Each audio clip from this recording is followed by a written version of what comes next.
2 meter 40 lebarnya. Tapi kalau alam rahim, coba perhatikan kandungan ibu. Tapi apakah kita dalam alam rahim itu merasa sedih, merasa sempit? Ternyata tidak. Apa yang dilakukan anak? Ketika anak berumur, janin berumur 40 hari, kata Rasulullah, itu baru segumpal daging. Dari mani menjadi segumpal daging. 40 hari kemudian, 120 hari, itu baru terbentuk seperti manusia. Yang kita lihat. Lalu ditiupkan 4 perkara baginya. Ajalnya. Ajal ini tidak ada yang tahu berapa jumlahnya. Ya. Apakah 10 tahun, atau cuma setahun, atau 20 tahun, atau 50 tahun, atau 80 tahun. Tidak ada yang tahu.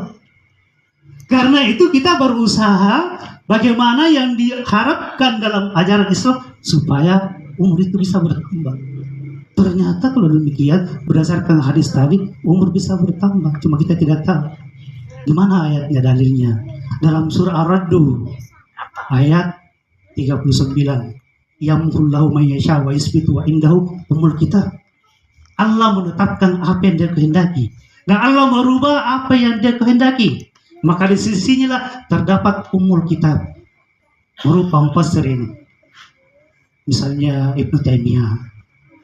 Mereka mengatakan bahwa perubahan umur itu adalah syiar Allah, rahasia Allah yang tidak ada satupun yang mengetahui. Tetapi berdasarkan kajian-kajian ilmuwan tentang takdir itu, maka itulah yang diketahui kita manusia, yang diketahui para ulama, yang diketahui malaikat ketika manusia tiba ajalnya meninggal. Cuma itu yang ditahu. Boleh jadi mungkin tahun lalu kita sudah meninggal. Ibu ini mungkin tahun lalu sudah meninggal. Tetapi karena ada anaknya yang terus doakan, bersedekah, berbuat baik kepada sesamanya, maka Allah tambahkan 1 tahun. Itu yang kita tidak tahu. Maka kita disuruh berusaha. Berusaha, berdoalah. Jalin tali silaturahim. Nah, 4 hal ini yang tercatat ajal. Rezeki. Ternyata rezeki juga bertambah. Rezeki itu ada yang dijamin oleh Allah, itu sekedar untuk makan.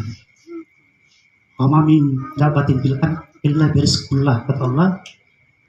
Ya, tidaklah binatang melata di muka bumi ini kecuali dijamin rezekinya. Ya, dijamin. Selama hidup, kata Rasulullah, pasti ada rezekinya.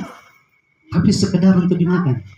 Maka ada rezeki yang berdasarkan ketakwaan, keimanan, kesyukuran, keikhlasan, ikhtiar, silaturahim. Ada rezeki yang Allah sudah tetapkan jika kamu menjalin tali silaturahim